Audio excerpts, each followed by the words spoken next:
लोग इसमें आज अभी सीख लेते हैं। इंसर्ट में पिवोट के बाद जो नेक्स्ट इम्पॉर्टेंट ऑप्शन है वो है टेबल का। किसका है? टेबल का। तो हम लोग अगर सीक्वेंस वाइज चलें तो आज हमें सीखना है use of table in Excel. Excel में टेबल का क्या यूज़ है वही अभी हम लोग को सीखना है।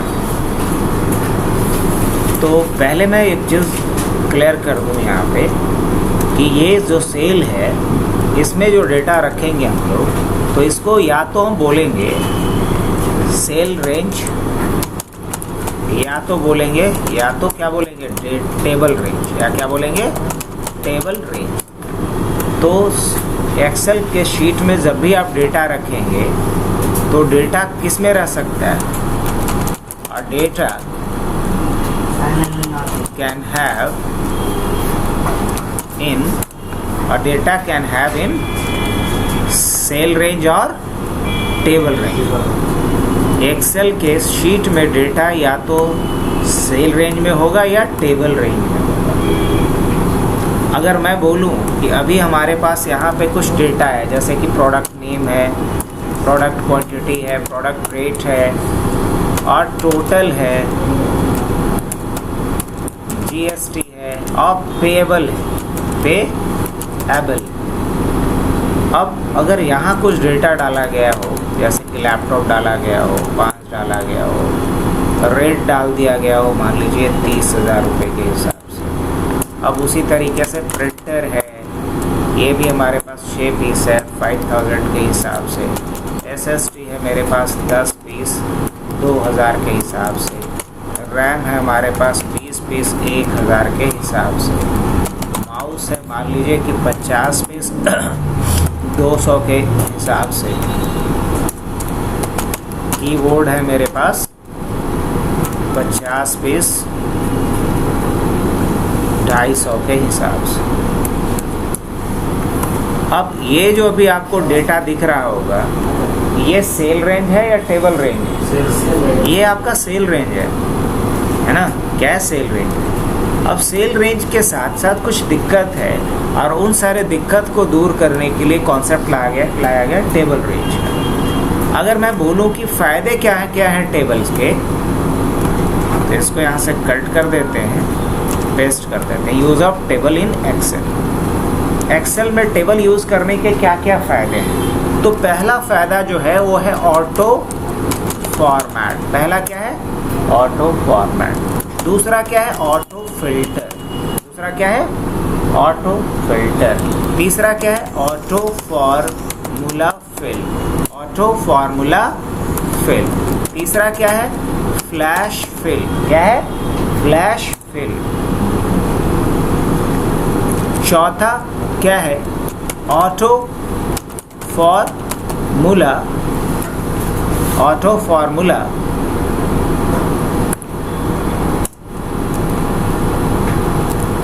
नेक्स्ट बेनिफिट क्या है?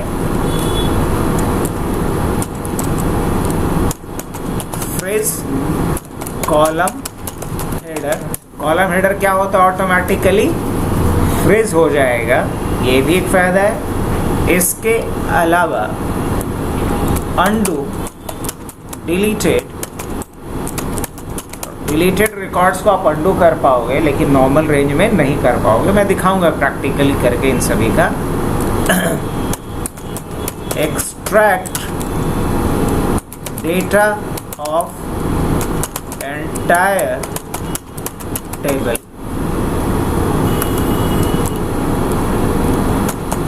Extract data of particular column. किसी खास कॉलम के डेटा को भी आप कहीं भी एक्सट्रैक्ट कर सकते हैं। एक्सट्रैक्ट मतलब उसको रिट्रीव करना। Easy apply formula. फॉर्मूला बहुत इजीली अप्लाई कर सकते हैं टेबल पे। Dynamic update. इसमें डायनेमिकली क्या होता है? अपडेट होता है, मैनुअली अपडेट करने की ज़रूरत नहीं पड़ती है। इसके अलावा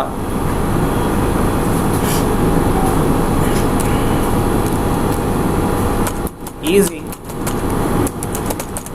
selection of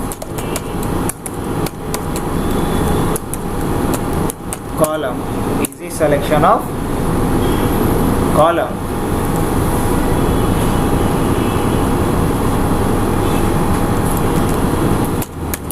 the stacking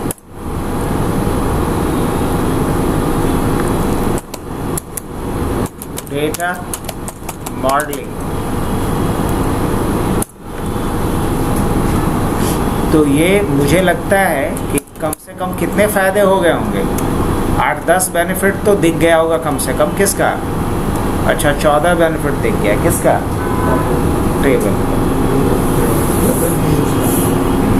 table क्यों यूज़ करेंगे, उसके कम से कम इतने फ़ायदे अपने को दिखाई दे रहा है। इजी नेविगेशन, इजी नेविगेशन,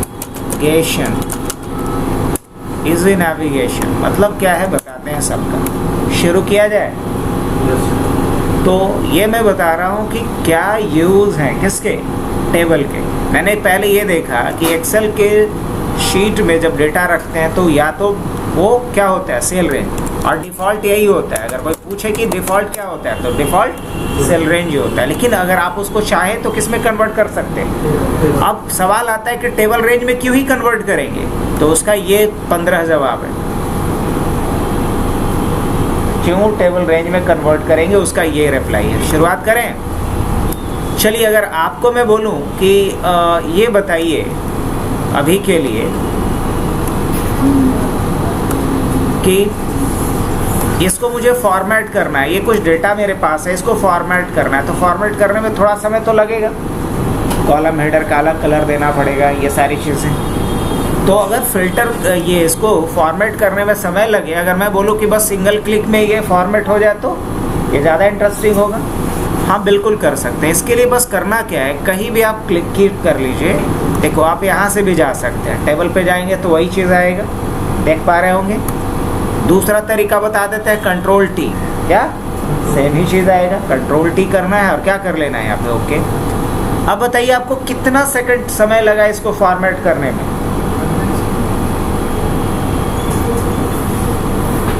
तो क्विक फॉर्मेट हो पाया कि नहीं हो पाया? हाँ क्विकली ये फॉर्मेट कर दिया। और एक चीज़ और आप मज़ेदार गेस कर रहे होंगे शायद या नहीं कर रहे होंगे कि ऑल्टरनेट जो रिकॉर्ड है उसको डिफरेंट कलर में शो कर रहा है। अगर ऐसा करने को बोल दिया जाए तो बहुत मेहनत लगेगा, लेकिन यहाँ कुछ नहीं। अब ऐसा नहीं कि आपको ये बाय डिफ़ॉल्ट मिल गया तो इसी को लेकर के आपको आगे बढ़ना, नहीं। आप चाहिए कि कोई दूसरा फॉर्मेट तो आप यहाँ क्लिक कीजिए, एक सिंगल क्लिक में आप इसको अलग अलग फॉर्मेट में क्या कर सकते हैं, चेंज कर सकते हैं। मान लीजिए मुझे ये अच्छा लग रहा है तो मैं इस फॉर्मेट में रख सकता हूँ, ये अच्छा लगेगा तो इस फॉर्मेट में रख सकता हूँ, ये अच्छा लगेगा तो हम इस फॉर्मेट में रख सकते हैं। तो आपको जिस फॉर्मेट में रखना है उस फॉर्मेट में इसको रखा। अगर ये अच्छा लग रहा है मेरे को तो ये फॉर्मेट रख सकते हैं।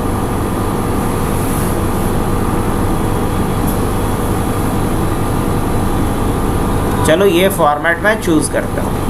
अब बताइए मुझे बस करना क्या है, इसको सेलेक्ट करना है। तो यहाँ क्लिक करेंगे, बस ये रो सेलेक्ट होगा। इजी सिलेक्शन है ना। सिर्फ मैंने क्या करा, यहाँ क्लिक किया, समझिएगा बात, तो सिर्फ ये रो सेलेक्ट हो रहा है। ये चीज़ें सेल रेंज में पॉसिबल नहीं थी। अब यहाँ से जा कर के मैंने इसको क्या कर दिया, अल्गेरियन कर दिया, थोड़ा फॉन्ट साइज बड़ा कर दिया। इंटरेस्टिंग। अब मैं क्या कर रहा हूँ कि इनका भी फॉन्ट चेंज कर दे रहा हूँ। ये कर दिया। अब यहाँ से इसको मैं बड़ा कर दे रहा हूँ और इसको यहाँ से सेंटर में कर दे रहा हूँ। ये भी हो गया। अगर मैं चाहता हूँ इसको बोल्ड कर देना तो बोल्ड भी कर दे रहा हूँ। अब सवाल ये है कि इसको भी हमें क्या कर लेना है, सेंटर कर लेते हैं। चलिए अभी फ़िल्टर यहाँ बाय डिफ़ॉल्ट लगा हुआ है कि हमको लगाना पड़ेगा, फ़िल्टर लगा हुआ है। तो देखिए दो चीज़ें, एक ऑटो फॉर्मेट और ऑटो फिल्टर, ये दोनों कंप्लीट हुआ। तो इसको हम क्या कर लेते हैं, हाईलाइट कर लेते हैं कि ये दो पार्ट मेरा क्या हो चुका है, कंप्लीट हो चुका है। अब बढ़ते हैं हम अगले पॉइंट की तरफ। और अगला पॉइंट, अच्छा फ़िल्टर हटाना है मुझे तो हटा सकते। अब जैसे मान लो यहाँ पे फ़िल्टर ऑलरेडी लगा हुआ है, मैं बोलूँ कि सिर्फ जो ग्रेटर देन क्या हो 6000 है उसी को दिखलाओ, तो बाकी सबको क्या करेगा, ये छुपा देगा। फिर से अगर हटाना है तो क्या करेंगे हम, क्लियर फिल्टर, इस तरीके से। अब ऑटो फार्मूला फिल का कमाल देखिए कि क्या मैं कह रहा हूँ। ऑटो फार्मूला फिल, एक सेल में हम फार्मूला लगाएंगे, सब में अपने आप लग जाएगा, इसी को बोलेंगे ऑटो फार्मूला फिल। क्या लिखेंगे यहाँ पे, इक्वल टू, और ये वाला सेल इनटू क्या देंगे, ये वाला सेल, और जैसा ही एंटर करेंगे आप देखिएगा एक मैजिक होगा। अगर यही सेल रेंज रहता तो क्या रहता, आप खुद से देखिएगा करके, ड्रैग करना पड़ता है। अब जीएसटी निकालना है, इक्वल टू क्या लिखेंगे हम, टोटल। तो टोटल क्या किस में है आपका, H4 में है, तो आप लिखेंगे H4 इंटू 18/100। अब देखिएगा सबका जीएसटी भी निकाल दिया होगा। अब अगर पेएबल निकालना है मुझे तो H4 माइनस I4 जैसे ही लिखता हूँ सबका पेएबल अमाउंट भी आ गया। अब मुझे यहाँ से फिल्टर हटाना है तो क्या करेंगे हम, कंट्रोल शिफ्ट L करेंगे, फिल्टर हट जाएगा। ये तो ऑलरेडी हम लोग शॉर्टकट जानते हैं। अब बताइए यहाँ तक समझ में आया सबको कि कोई दिक्कत? अब कितना इजी और बेहतरीन फॉर्मेटिंग के साथ हमारा डेटा तैयार हो चुका है। ऑटो फार्मूला फिल को भी हम क्या कर लेते हैं, हाईलाइट कर लेते हैं। अगले पॉइंट्स की तरफ चले तो क्या है, फ्लैश फिल। अगला पॉइंट क्या है अपना, फ्लैश फिल। अब ये क्या होता है, फ्लैश फिल का क्या काम, जानते हैं कि नहीं आप लोग फ्लैश फिल का काम? एक्चुअल में अभी जो रेट खुद से फिल हुआ ये भी किसका एक एग्जांपल है। चलिए एक दूसरा एग्जांपल देख लेते हैं। जैसे मान लीजिए किसी का यहाँ पे लिखा गया है फर्स्ट नेम, क्या लिखा गया है, फर्स्ट नेम, और फर्स्ट नेम के बाद यहाँ लिखा गया है लास्ट नेम, और यहाँ मुझे क्या निकालना है उसका फुल नेम। जैसे यहाँ दिया गया है राम कुमार श्याम बाबू मोहन प्रसाद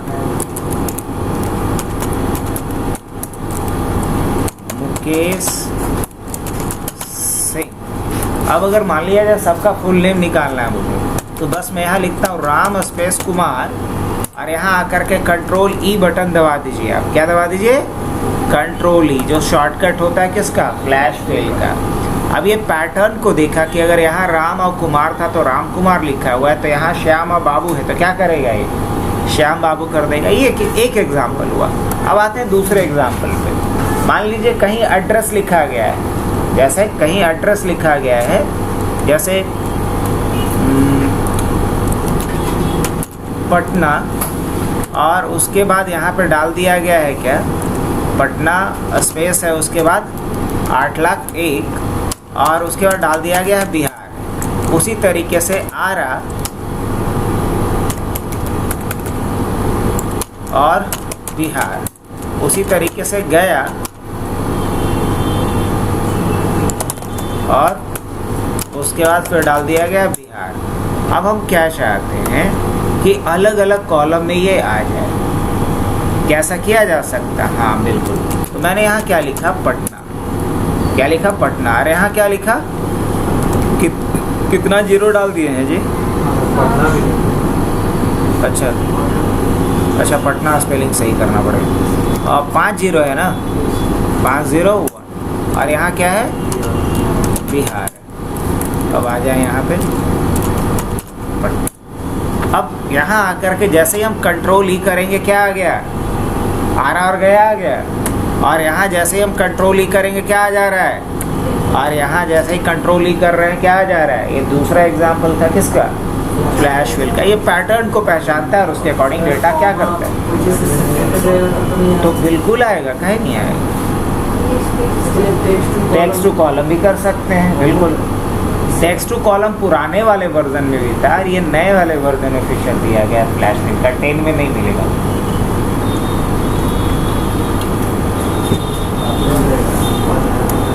तो कई बार ऐसा होता है कि एड्रेस में से कोई पार्ट निकालना हो तो हम क्या कर सकते हैं, एक जगह डेटा भर लें और उसके बाद फ्लैश फिल का यूज़ कर सकते हैं। अब जैसे कई बार ऐसा होता है कि एक ही सेल में उसका नाम और फ़ोन नंबर दोनों दे दिया गया हो और बोला जाए कि इसको अलग अलग कर दो, तो वहाँ भी किसका यूज़ कर सकते हैं हम लोग, फ्लैश फिल का यूज़ करके कर सकते हैं। इसके लिए पुराना भी एक टूल है टेक्स्ट टू कॉलर, उसका भी यूज़ कर सकते हैं। तो उम्मीद है कि फ्लैश फिल का भी जादू समझ में आया। फिलहाल के लिए इसको क्या कर लेते हैं हम, हाईलाइट। अब बढ़ते हैं ऑटो फार्मूला पे। ऑटो फार्मूला का मतलब क्या होता है, ज़रा इसको समझा जाए विस्तार से।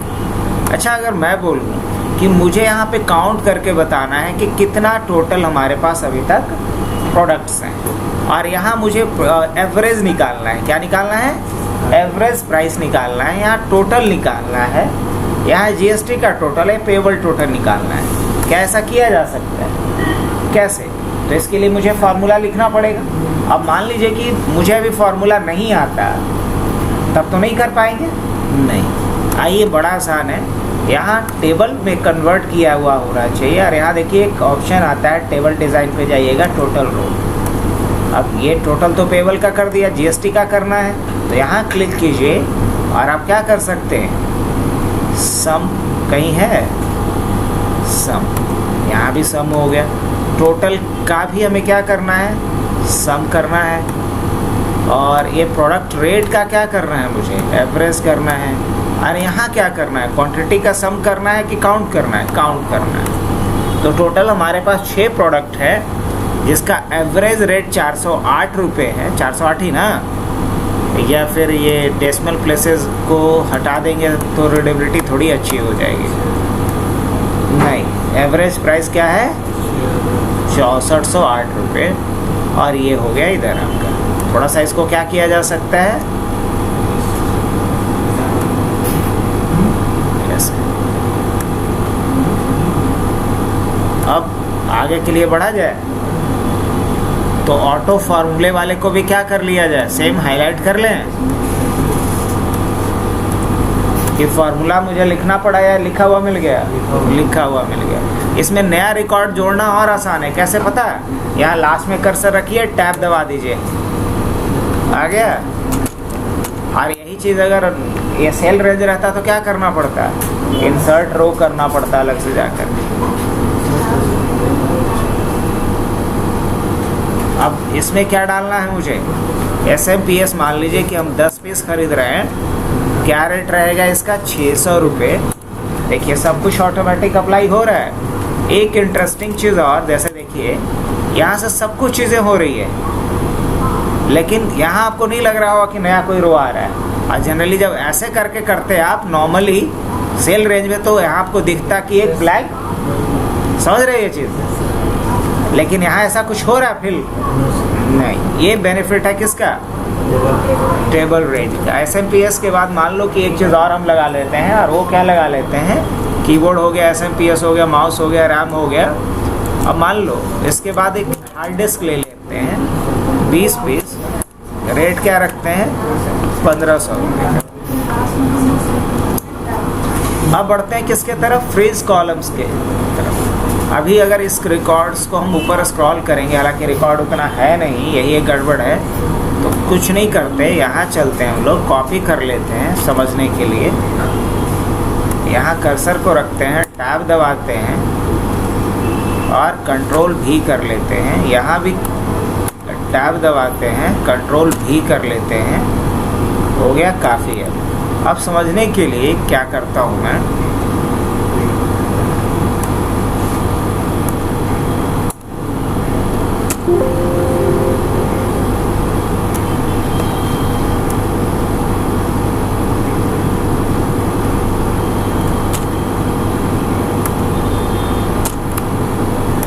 अब ऐसा क्यों किया हूँ मैं, कुछ अलग बड़ा नहीं किया हूँ, बस रिकॉर्ड्स को कॉपी पेस्ट किया हूँ, बिकॉज उतना रिकॉर्ड रहना चाहिए ताकि स्क्रॉल किया जाए। अब देखिएगा जैसे ही हम स्क्रॉल करेंगे तो अभी क्या दिख रहा है, यहाँ कॉलम हेडर में ध्यान से देखिएगा, EFG ये दिख रहा है ना। अब देखिएगा जैसे ही स्क्रॉल हो रहा है, कुछ फ़र्क समझ में आया होगा तो बताइएगा। अब जहाँ EF दिख रहा था वहाँ पे अब क्या दिख रहा है, हाँ, जो आपका, तो अब डेटा को समझने में कोई दिक्कत होगी नहीं, यही फ़ायदा है। इसी बात को मैंने क्या लिखा है यहाँ पे बताइए, इसी को लिखा है फ्रीज कॉलम हेडर। ये कॉलम हेडर को क्या कर देता है, फ्रीज कर देता है।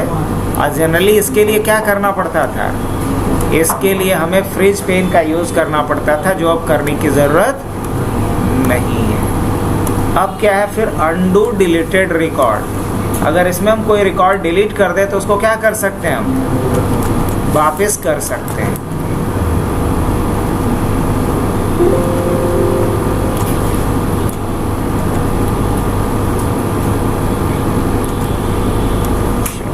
अब सीखते हैं हम लोग।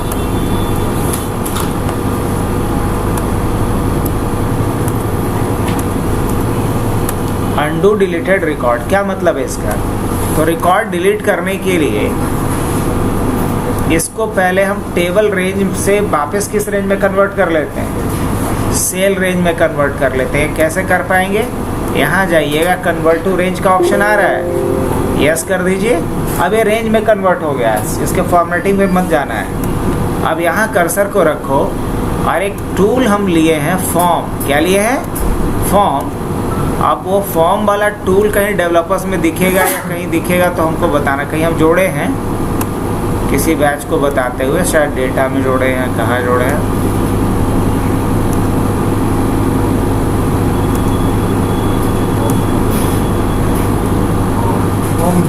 यहाँ जोड़े हैं DF में, ठीक है। कैसे जोड़ेंगे आप लोग को अगर बताना है तो चलिए सीख लीजिए। राइट क्लिक करेंगे, कस्टमाइज द रिबन पे जाएंगे, जोड़ना पहले सिखा देते हैं। यहाँ पॉपुलर में जाइएगा और पॉपुलर में जा कर के यहाँ पे लीजिएगा command not in the ribbon और इसको स्क्रॉल करते हुए नीचे आइएगा तो यहाँ आपको फॉर्म कहीं दिखेगा तो वहाँ रुक जाना है। ये रहा फॉर्म। अब फॉर्म को किसी कस्टम वाले में ही जोड़ा जा सकता है, तो मैंने इसको सेलेक्ट कर लिया और सेलेक्ट करके क्या करेंगे, हम ऐड पे क्लिक करेंगे। क्या बोलेगा? Commands need to be added to custom group to create a group. अब ये कह रहा है ग्रुप, कस्टम ग्रुप में डालिए, तो ऑलरेडी है मेरे पास। नहीं रहेगा तो आप यहाँ से क्या कर सकते हैं, ग्रुप बना लीजिएगा। तो इस तरीके से ऐड कर लीजिएगा आप फॉर्म को। अब ज़रा फॉर्म का यूज़ सिखाते हैं। तो फॉर्म का यूज़ करने के लिए हम आ जाते हैं, यहाँ फॉर्म पे क्लिक करते हैं तो देखिए फॉर्म में वो सारा फील्ड आ रहा होगा जो कि आपके टेबल में है। ध्यान से देखिए, यही है ना, और वो सारा फील्ड है। मुझे एक नया रिकॉर्ड डालना है, ध्यान से देखिएगा। न्यू पे क्लिक किए, यहाँ प्रोडक्ट का नाम डालें। प्रोडक्ट का नाम मान लीजिए क्या डाल दिया जाए, तो प्रोडक्ट का नाम मान लीजिए हम डाल देते हैं। सब कुछ तो नहीं लिए हैं लगता है, नहीं? हाँ, मान लो हम बायोस बैटरी ले लेते हैं, हेडफोन ले लेते हैं, हेडफोन ले लेते हैं। और इसके बाद टैब करते हैं हम लोग, प्रोडक्ट क्वांटिटी पे आ जाते हैं। किस पे आ जाते हैं? Product quantity.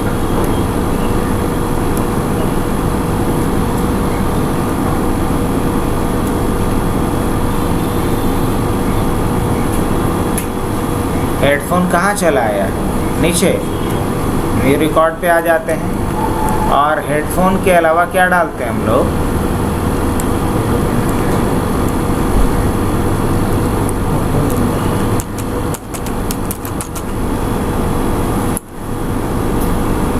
अब देखो यहाँ रिकॉर्ड भी ढंग से डल पा रहा है, नहीं डल पा रहा है। अब अगर मान लिया जाए मैं इसको डिलीट कर देता हूँ, इसको क्या कर लेता हूँ, दोबारा फॉर्म पे आ जाते हैं और यहाँ से चल करके हम लोग फाइंड प्रीवियस पे आ जाते हैं और इधर आ जाते हैं SSD रैम, फाइंड प्रीवियस,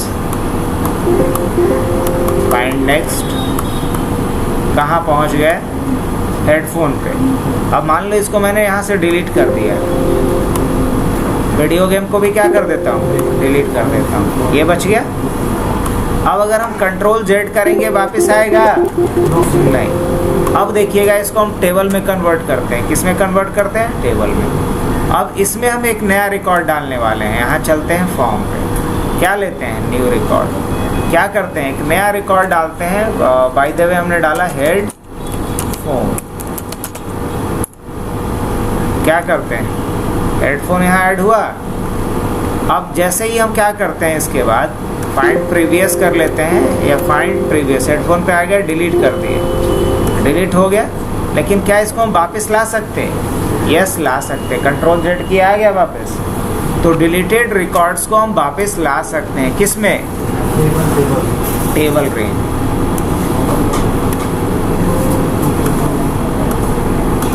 इसके बाद क्या है, एक्सट्रैक्ट इंटायर टेबल। अब जैसे मान लीजिए ना कि आप यहाँ आ गए, अब देखिए जब आप टेबल रेंज में कन्वर्ट कीजिएगा तो इसका कुछ ना कुछ आप नाम दे सकते हैं। जैसे मान लीजिए इसका नाम हमने दे दिया प्रोडक्ट। अब देखिएगा इसका फ़ायदा क्या उठाता हूँ मैं। कहीं भी हम हैं, अगर मुझे प्रोडक्ट पर जाना है तो बस मैं यहाँ जा कर के क्या लिख दूँ, प्रोडक्ट। मुझे कहाँ पहुँचा दिया, डायरेक्ट कहाँ पहुँचा दिया। हम कहीं भी हैं, हम किसी भी शीट पे हैं, कहीं भी हैं, किसी भी लोकेशन पे हैं, और अगर हम डायरेक्ट जाना चाहते हैं तो क्या करेंगे, यहाँ नेम बॉक्स में जा कर के बस टेबल का नाम डाल देंगे, डायरेक्ट वो टेबल पे हमें जंप कर देगा।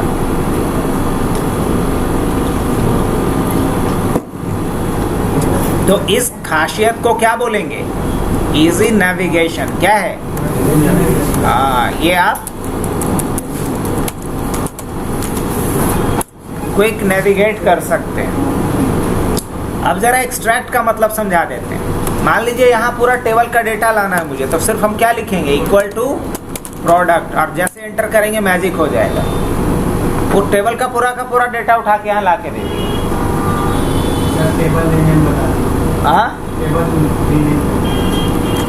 टेबल रीनेम कैसे करेंगे, यहाँ जाएंगे टेबल डिज़ाइन पे और यहाँ जा कर के जो मर्जी वो नाम डाल दें, बशर्ते उस नाम से पहले से कोई टेबल इस वर्कबुक के अंदर ना रहना चाहिए।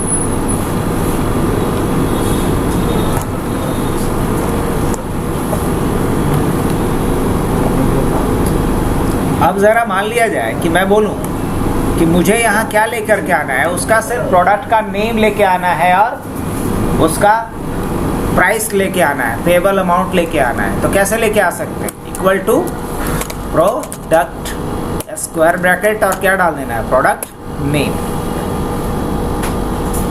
ये प्रोडक्ट नेम लेके चला आएगा। उसी तरीके से मुझे क्या लेकर के आना है, प्रोडक्ट का पेबल लेके आना है। स्क्वायर ब्रैकेट में बस कॉलम का नाम डाल दीजिए, पेबल आ गया। तो आपको जो भी कॉलम का डेटा एक्सट्रैक्ट करना है वो कर सकते हैं। और इसका एक फ़ायदा भी है, अब बोलिए ये तो कॉपी पेस्ट करके ला सकते थे, नहीं, अगर आप यहाँ कोई चेंजेस करेंगे तो अपने आप उसमें भी क्या हो जाएगा, चेंजेस हो जाएगा। तो एक्सट्रैक्ट वाली बात भी क्लियर हुआ।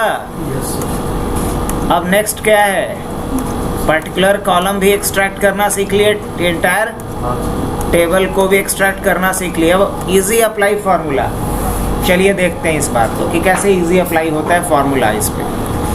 अगर मान लीजिए कि आप यहाँ कहीं पड़े हुए हैं, आप यहाँ कहीं भी हैं, और अगर मैं बोलूँ आपसे कि आप मुझे सारे प्रोडक्ट का टोटल बताइए, आप मुझे सारे प्रोडक्ट का टोटल बताइए, क्या कर सकते हैं ऐसा?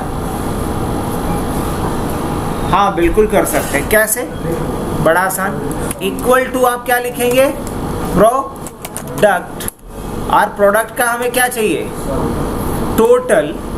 प्रोडक्ट का क्या चाहिए हमें, टोटल चाहिए बस। तो ये टोटल सब निकाल दिया, लेकिन मुझे ऐसे नहीं चाहिए था, टोटल का टोटल चाहिए था। तो बस करते क्या, हम यहाँ जाएंगे और इसके पहले क्या लगा देंगे, एक फॉर्मूला लगा देंगे, सम। अब देखिए हो गया मैजिक। तो 55700, देखो तो यही है 55700। टोटल वाले का क्या निकला है, यहाँ पे टोटल ही है ना।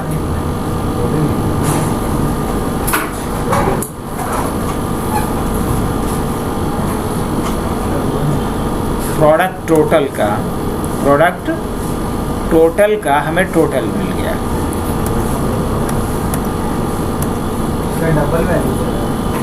डबल दे रहा है, कुछ भी नहीं। यहाँ पे गए, इक्वल टू क्या लिखेंगे यहाँ पे, सम, और ये रेंज क्या ले लेते हैं हम लोग, क्या आ रहा है ये, यहाँ ठीक है, वहाँ डबल वैल्यू, वहाँ क्या आ रहा है, इसका डबल जो है, जस्ट डबल वैल्यू 27 का 27 गुना 54 पूरा टोटल। इसका भी डबल कर दे रहा है, इसका भी क्या कर दे रहा है। अच्छा ये बात है, ये टोटल में काउंट ही नहीं कर रहा है इसको। इसको क्या मान रहा है, रिकॉर्ड मान रहा है। क्या मान रहा है, अब एक रिकॉर्ड मान रहा है। इसको इसीलिए क्या कर दिया जाए, डिलीट टेबल। अब हो गया। अब देखो यहाँ से क्या कर लेते हैं हम लोग, सम कर लेते। क्यों गलत आ रहा है, अब समझ में आया? अब जाके देखता हूँ मैं, हो चुका सही? कोई नहीं, तो इजी फार्मूला भी लगा सकते हैं। हाँ बिल्कुल, फार्मूला बहुत ही इजीली अप्लाई किया जा सकता है। अब ज़रा डायनेमिक अपडेट का मतलब समझते हैं। किसका मतलब समझते हैं? डायनेमिक अपडेट का मतलब समझते हैं। अब सोचो कि मैं क्या चाह रहा हूँ ना, कि यहाँ जब प्रोडक्ट का वैल्यू चेंज हो तो अपने आप उसके हिसाब से चार्ट भी चेंज हो जाए। तो ऐसा पॉसिबल है? हाँ बिल्कुल। मैं क्या करता हूँ, यहाँ पे कुछ प्रोडक्ट रेंज को सेलेक्ट कर लिया और उसका क्या सेलेक्ट कर लेता हूँ, पेएबल वैल्यू सेलेक्ट कर लेता हूँ, या प्रोडक्ट और उसका रेट सेलेक्ट कर लेता हूँ। ये हो गया।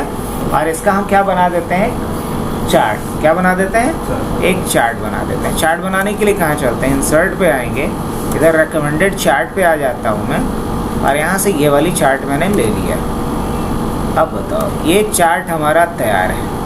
अब सवाल ये आता है कि अगर हम वैल्यू चेंज करेंगे या इसमें कुछ ऐड करेंगे तो चार्ट क्या हो जाना चाहिए, अपने आप। चार्ट अपने आप चेंज होना चाहिए।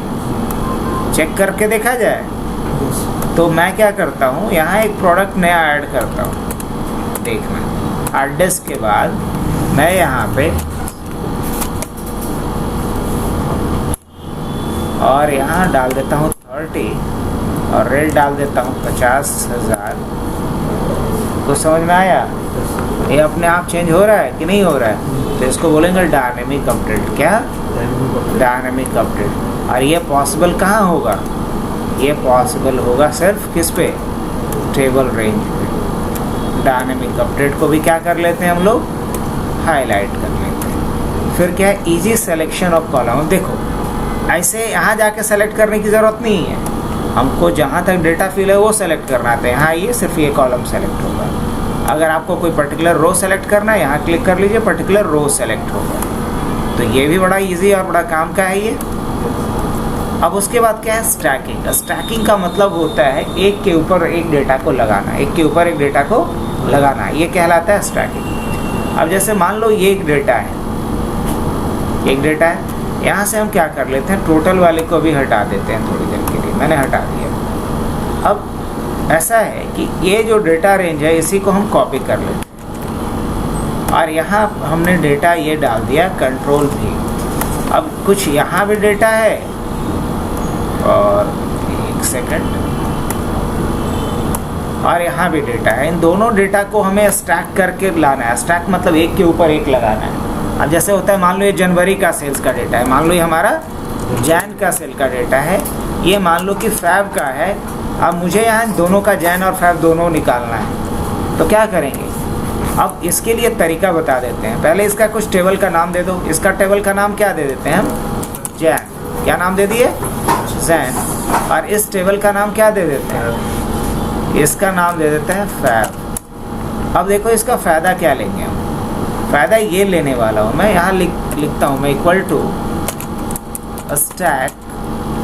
अब स्टैक दो तरह का होता है, वी स्टैक और वी स्टैक। कहने का मतलब होता है वर्टिकल स्टैकिंग, मतलब टेबल को एक के नीचे एक लेकर के आना, ये वी स्टैक कहलाता है। क्या कहलाता है, वी स्टैक। लेकिन अगर टेबल को कुछ इस तरीके से एक के बाद एक लेकर के आना राइट साइड में, तो इसको बोला जाता है एच स्टैक।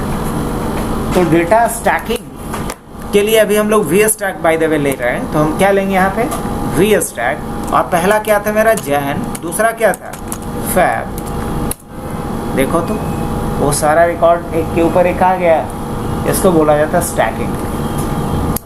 अब अगर मान लिया जाए मुझे इसी को क्या करना होता है, एच स्टैक करके दिखा देता हूँ, लेकिन डेटा उसके अकॉर्डिंग है नहीं अभी। लेकिन इतने तो मैच्योर हैं कि आप लोग समझ रहे हैं कि डेटा रहेगा तो सही आउटपुट दिखेगा। क्या लिखना है अब, एच स्टैक, क्या डाला जाएगा, जैन फैब, एंटर। अब देख रहे हो कि एक ही रिकॉर्ड्स क्या आ रहा है, एक के बाद एक, इस तरीके से। तो बताइए कहाँ तक हो गया आप लोग का, स्टैकिंग तक समझ में आ गया। अब क्या करना है इसके बाद, डेटा मॉडलिंग। डेटा मॉडलिंग क्या क्यों किया जाता है मालूम है, क्या होता है डेटा मॉडलिंग? जब अलग अलग डेटा के बीच में हमें रिलेशन क्रिएट करना होता है तो इसी को क्या बोलते हैं? डेटा मॉडलिंग कहते हैं। अब जैसे मान लो कि हमारे पास यहाँ डेटा किससे रिलेटेड है? प्रोडक्ट से रिलेटेड, और यहाँ क्या है? कस्टमर से रिलेटेड। और दोनों को हमें क्या करना है? रिलेट करना है। तो दो अलग अलग डेटा रेंज के बीच रिलेशन क्रिएट करने के लिए हम लोग क्या करते हैं? डेटा मॉडलिंग करते हैं। क्या करते हैं? डेटा मॉडलिंग करते हैं। अब डेटा मॉडलिंग के लिए चलो कुछ एक अलग ले लेते हैं एग्जाम्पल। अभी बता दें कि रहने दे इसको रहने देते हैं, कल करते हैं, ठीक है? डेटा मॉडलिंग को थोड़ा समय दे के बता देंगे अच्छे से, वो दोनों जगह काम आ जाएगा, एसक्यूएल में भी और यहाँ।